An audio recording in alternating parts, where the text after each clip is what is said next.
Bersama saya Sabir Raira, dan buku yang akan saya review kali ini adalah buku yang ditulis oleh Scott Galloway dengan judul The Four, DNA Rahasia Amazon, Apple, Facebook, dan juga Google. Jadi dari judul bukunya aja sebenarnya kita udah tahu bahwa buku ini akan membahas tentang 4 buah perusahaan yang bisa dibilang sebagai perusahaan terbesar di dunia pada saat ini gitu. Ya, terbesar dan juga memiliki perkembangan yang sangat pesat gitu ya. Jadi buku ini akan bercerita banyak tentang sejarah, tentang kebaikan, keburukan, dan apa saja sih yang membuat 4 buah perusahaan ini bisa menjadi segila seperti saat ini gitu. Sebelum saya bahas lebih lanjut, jadi buku ini terdiri dari 291 halaman, jadi hampir 300 halaman. Tebalnya sedang sih, dan terdiri dari, saya lupa judul babnya. Babnya itu ada 11 bab. Jadi dibagi-bagi menjadi 11 bab, dan nanti dia bercerita tentang 4 perusahaan ini awal-awalnya. Kemudian dia juga bercerita tentang apa aja sih kira-kira yang bisa membuat mereka seperti itu. Kemudian mereka juga membahas beberapa perusahaan yang berpotensi untuk menjadi ibaratnya pewaris tahta selanjutnya sebagai 4 besar tadi gitu. Kesan pertama saya membaca buku ini adalah saya benar-benar merasa jadi remah-remahnya dari remah-remahnya. Karena gimana enggak, kita bacain profil 14 perusahaan yang CIO-nya itu bisa dibilang enggak tua-tua amat gitu ya. Bahkan Facebook itu dia bisa mencapai posisinya itu di umur-umur yang sangat muda ya, seumuran dengan saya sekarang sih sebenarnya. Jadi sebagai orang yang biasa-biasa aja gitu ya, membaca profil-profil para pemimpin perusahaan 4 besar ini, kita benar-benar ngerasa di luar sana orang-orang bisa segila itu gitu ya gitu. Jadi itu yang saya rasain. Nah kemudian jadi saya akan bahas dulu buku ini. Tadi sudah saya bilang di awal-awal dia membahas tentang 4 perusahaan tadi. Jadi dia bahas si Amazon, dia bahas si Apple, bahas si Facebook, kemudian bahas si Google. Pertama dia bahas si Amazon. Dia bercerita tentang bagaimana si Amazon itu bisa mengembangkan bisnisnya dari yang tadinya cuma jualan buku, dan sekarang dia bisa menguasai e-commerce terbesar di dunia saat ini. Bahkan Amazon ini disebut-sebut telah menggerus ibaratnya para pengusaha retail yang ada di seluruh belahan dunia. Jadi retail itu berguguran lah ibaratnya karena ada Amazon. Jadi orang-orang beralih belanja ke Amazon gitu. Kemudian dia juga cerita tentang si Apple. Kalau Apple agak beda katanya bisnisnya. Apple ini memang menjual ibaratnya keeleganan gitu kan kepada para penggunanya. Walaupun penggunanya nggak sengeri Amazon, nggak sengeri Google atau Facebook, tapi mereka bisa mendapatkan ibaratnya loyalitas lah dari para pelanggannya. Karena apa ya? Karena produknya emang dianggap bagus dan keren gitu.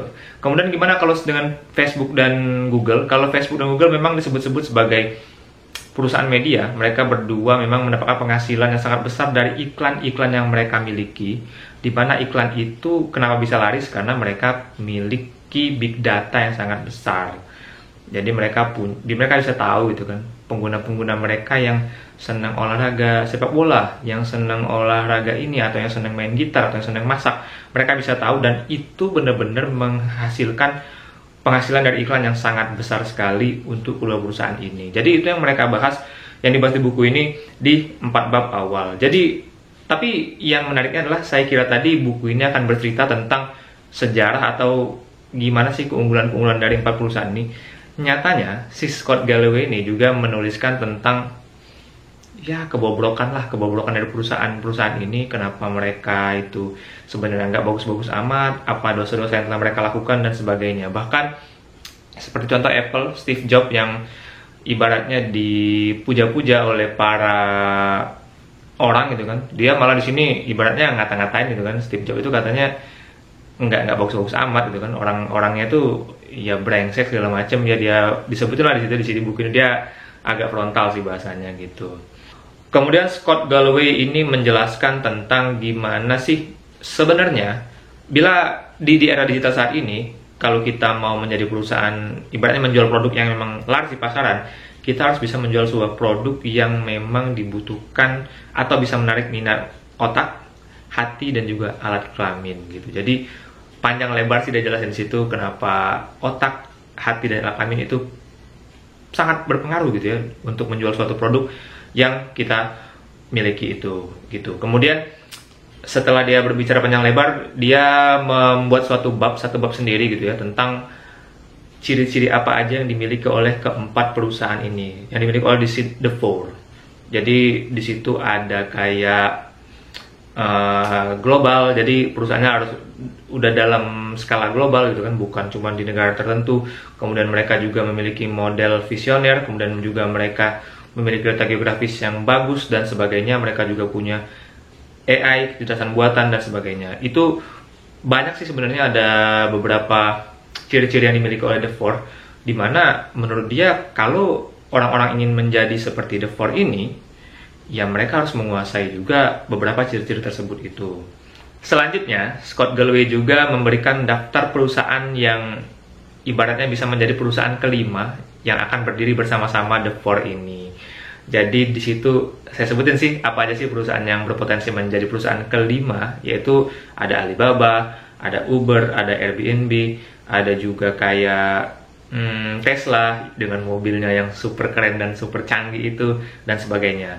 Namun ada juga perusahaan-perusahaan lama yang dulunya pernah menjadi raksasa di dunia tapi sekarang agak menurun dan tapi masih berpotensi untuk menjadi raksasa kembali, seperti ada Microsoft, ada juga IBM dan sebagainya. Kemudian disusul juga ada perusahaan-perusahaan provider internet yang ada di Amerika sana yang memang mereka juga memiliki potensi yang sangat kuat gitu. Setelah Scott menjelaskan panjang lebar tentang The Four, tentang ciri-cirinya dan tentang perusahaan kelima yang mungkin akan bersanding bersama mereka, kemudian Scott memaparkan sebuah fakta menarik yang dimiliki oleh The Four ini sendiri. Jadi faktanya The Four ini, misalnya contohnya Facebook nih, Facebook itu katanya punya penghasilan 400 jutaan gitu, 400 jutaan miliar dolar gitu, lupa sih saya detailnya. Tetapi dengan jumlah pegawai yang misalnya cuma 17.000.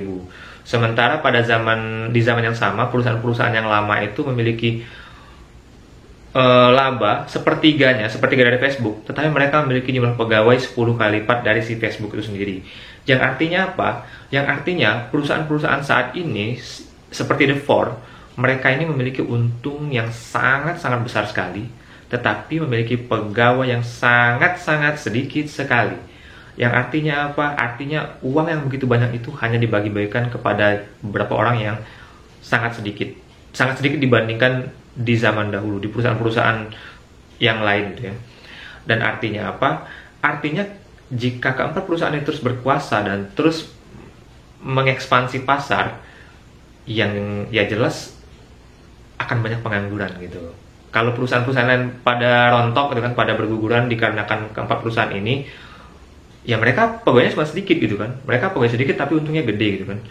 Yang artinya di masa depan itu sebenarnya udah kelihatan pengangguran kita bakalan terus meningkat gitu.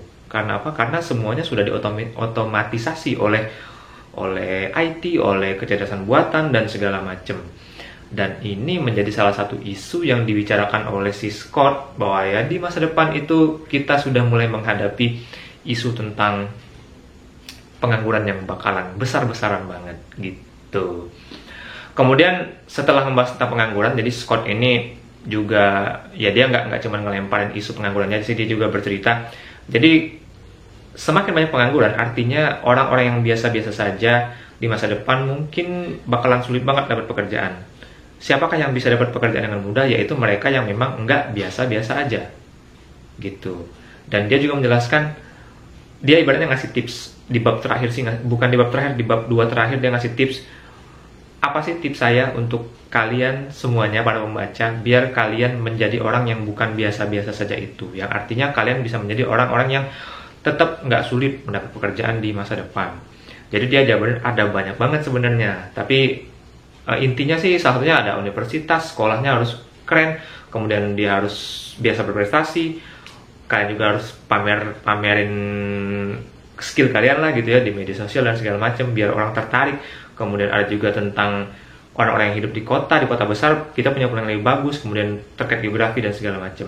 Artinya itu dia kasih ibaratnya tips kepada para pembacanya, kalau kalian nggak mau jadi orang yang biasa-biasa aja, kalian harus lakukan ini gitu. Itu yang diberikan oleh si Scott Galloway. Walaupun saya nggak tahu nih benar apa enggak sih yang tips yang dikasih oleh si Scott ini, tapi ya patut kita pertimbangkan untuk pengembangan diri kita sendiri gitu. Buku ini dapat rating 3,88 dari 5 di goodtest.com dan sudah dirating oleh 9.000-an user. Dan kalau saya yang diminta untuk kasih rating, saya akan kasih bintang 4 dari 5. Karena menurut saya masih ada beberapa hal yang perlu disempurnakan. Nah, sekian dari saya. Kalau kamu suka silakan like, kalau nggak suka silakan dislike. Saya harap review kali ini membantu kamu dalam menentukan bacaan kamu selanjutnya. Terima kasih.